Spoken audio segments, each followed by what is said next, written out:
Right, back live with you tonight. The ANC in KwaZulu-Natal urges municipalities in the province to challenge Nersa's 18.65% tariff hike through the courts. This comes after Party President Cyril Ramaphosa said at the weekend that the energy regulator must halt implementation of the increase that has been given to Eskom. For more on this, we're now joined by the KwaZulu-Natal ANC Secretary, Bheki Mtolo. Good to have you, and thank you very much for your time today. Others are looking at the Sunday statement of the president and looking at the audience that he was speaking to, and they are saying, well, this particular message would have been, one, cheap talk, or appears to be disingenuous on the part of the president, who, in his position as the head of state, would know that the board at Eskom really has got no option, because this is a statutory matter. It's a matter of law,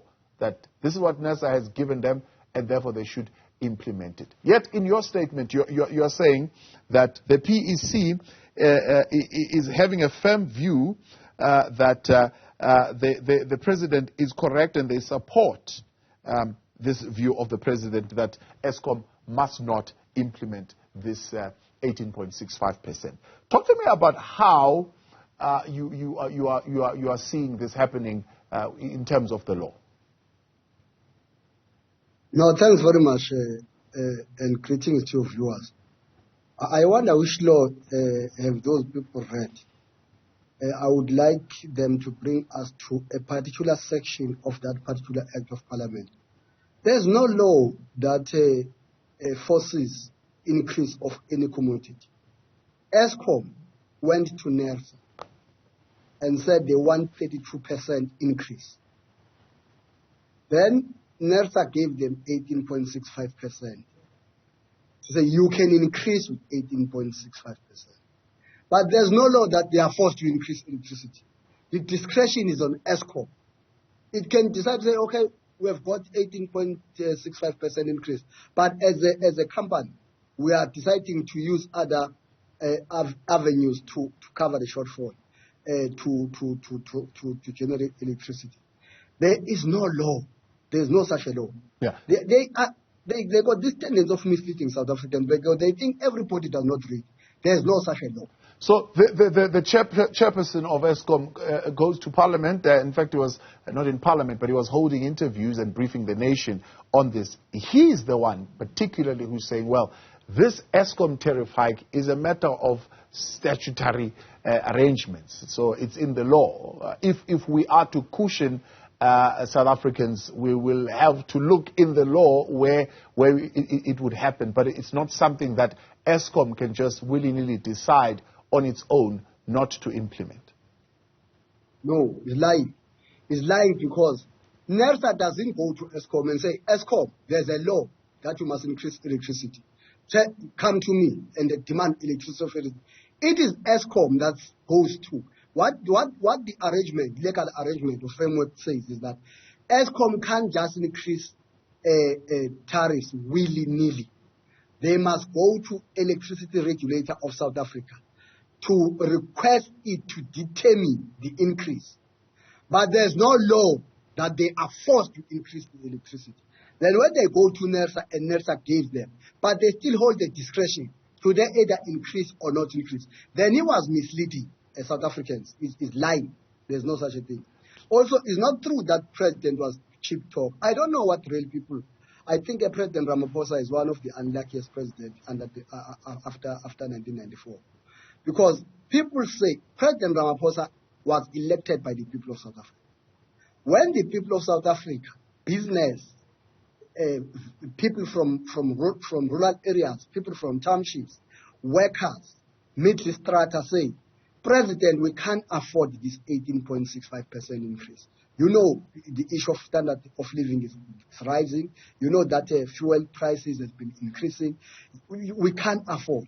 Now, President, we are appealing to you, to your government that you lead.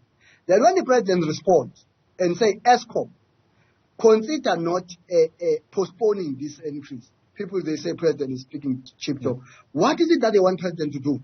When they demand something from President and President gives them, it's cheap talk. What is it that they want to do? Unless his people were not genuine when they were saying President, maybe they thought he's not going to respond. Now they are disappointed because he's responding, because he can listen to the people that elected him. And we applaud the president. Because that's a bold decision that the president took. And we have decided as KwaZulu-Natal that if Eskom think is going to continue with that chairperson of the board who's misleading South African and quoting laws that don't exist, we'll go to court. So let's separate. Let's separate the two issues first. I'm going to come to what you are saying, but let's talk to what the president is saying. Do you think the president has jurisdiction and powers to do that? Does it not amount to political interference when he, in his personal capacity, decides to make this request to Eskom? What political interference? No, there's no political interference. The executive of the country rests on the president. Go and read the constitution. The executive of the country rests on the president. Then the president appointed minister, a cabinet member responsible for public enterprise. And Eskom is a state-owned enterprise under the department. But the overall accountability rests on the president. That's why when there are problems in education, people, they don't insult Njimonsek, they insult the president. When there are problems in the municipality, they don't insult, they insult the president. Because they know that the executive authority of the country rests on the president. When the president exercises executive authority, then he's told, no, stop it.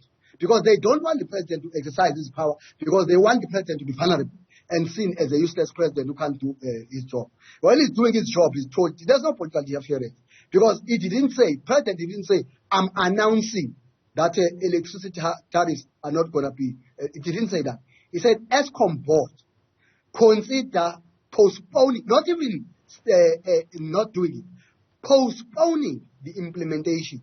Eskom can say we can postpone it for a year or 18 months. Consider postponing. That's what the president has said. Then there's no interference. And unless you don't understand the issues of how government operates. Let's talk to your call then, that statement that you have made, but also letters that you have directed to all ANC mayors and accounting officers of ANC-led municipalities. Does this instruction amount to political interference? No, it's not political interference. The ANC contested elections in this country. It was elected. It was elected by the people. The people, they know. That's why people are not insulting everybody. They are insulting the ANC. Look now on load shedding. People are angry with the ANC because they know they elected the ANC. When the ANC takes responsibility, then people, they don't want the ANC to take responsibility. They want to hold the ANC into ransom so that it must be an inactive partner in the scheme of things. We have decided that municipalities, because they take a mandate from us, they must go to court. And I can tell you, because we said they must consult structures of civil society in their municipalities, they must consult our communities, and they must come with concrete report to prove that the decision, because that litigation is not about the decision being unconstitutional or unlawful, it's being irrational and unreasonable. They must demonstrate that the decision of increasing electricity with 18.65% does not pass the test of reasonableness and rationality. That's all. That's what we need. Why has it taken so long for the ANC to get to this point? ANC appears to be almost on the back foot, maybe even desperate in some instances, to seem to be making the right noises. Why, when Nersa made the announcement of 18.65%, did the ANC not decide to go to court immediately and take that decision on review? Because the Energy Regulator Act says any person may institute proceedings in the High Court for the judicial review of an administrative action taken by Nersa. Why didn't you take that option? Maybe you forget. Nersa didn't announce this electricity like 6 months ago, 5 months ago. It's recent. We are acting recent. This was the first PC of the ANC was not that met after that decision was taken. Then in the first PC, we take a decision. You say you are too late. What do you mean by too late? We are not even too late. Even now, that's why if municipalities go to court in the next 1 week or two, they will have established the matter of agents in court, because it's a recent decision. It's not an old decision of 1 year or 6 months or 9 months. It's a recent decision. Well, I'm saying you're too late because there are other parties that have gone ahead of you already to challenge this particular decision. The Democratic Alliance is taking the matter to court, and they've made that announcement. No, the Democratic Alliance has made an announcement like us. But I can tell you they are not going to go to court, those ones. They are doing a PR exercise. Tinawa literally meaning we are going to court. Let's talk about what you're saying are the options for ending load shedding in the country. Fikile Mbalula says that the responsibility of ending load shedding is a responsibility that the ANC must certainly take. And one of the conversations that have been going around is the conversation that we need to revive old power stations, that coal generation power stations. Now, I heard a clip earlier on, and I want you to put it in context, where you are saying what will end load shedding is renewable energy. How do the two come together? No. You are misquoting us. I don't know why you are misquoting us, because I know you've got capacity to read English. But hence I'm saying I had a clip of you saying that, so I'm saying put it in context. You literally, I think you got a small clip that was manipulated, not the whole clip. We are saying, in the meantime, because remember the president came to the PEC, and we applaud the president. The president spent 6 hours with the PEC of KwaZulu-Natal. 2 hours, of the 2 hours of what he told us, 45 minutes, he was talking about energy prices. He told us in detail what is happening at Eskom. Then, now we know what happens at Eskom is that Eskom, almost majority of coal-fired plants in Eskom are old. Some of them are beyond their 43 years of lifespan, and they are on extended period already. Now, the president says, what we make this analogy is that it's like coal-fired plants. It's like a car. If you drive a car, and then your car, you look at the dashboard, the lamp says there's a shortage of oil. But you continuously, recklessly driving long distances, passing every service station.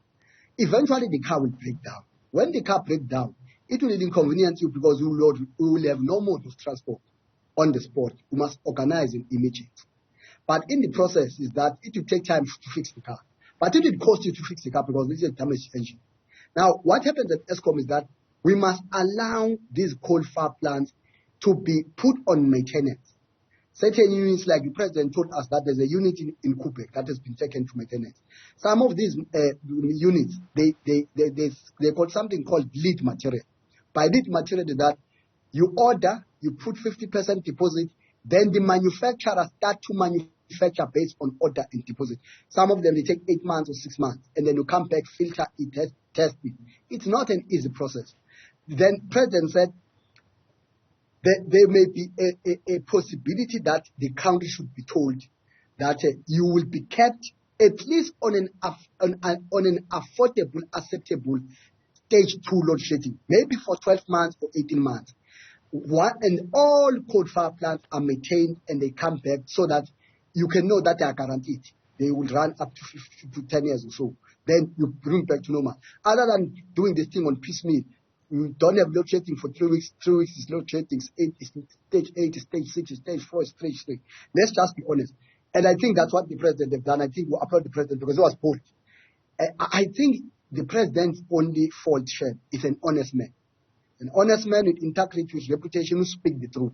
People, I think they like liars, who will lie, and then they clap hands when a liar tells them lies. But eventually, some 6 months, the lies are exposed, that he was misleading. Yeah. I think the president has taken the decision to not mislead South Africa. Yeah. So what's your firm view? What's your firm view then, as the PEC, because we are out of time, of KwaZulu-Natal? What will end load shedding quickly and not in 5 years? What will end load shedding is that, firstly, we are lucky because that Andre Director is leaving. It's a cancer to Eskom. What will end load shedding is that the current fleet of Eskom must be maintained and then put back to operation. Once that fleet is maintained, and then even it means we must be on stage 2 load shedding for a year or 18 months, it's better than to be on 18 months load shedding, stage 2. Then after that, the fleet is back, it's got the guarantees of 5 to 10 years. then the government start to build a new power plant. I appreciate your time, sir, and thank you very much for coming on. Provincial Secretary of the African National Congress, Bheki Mtolo.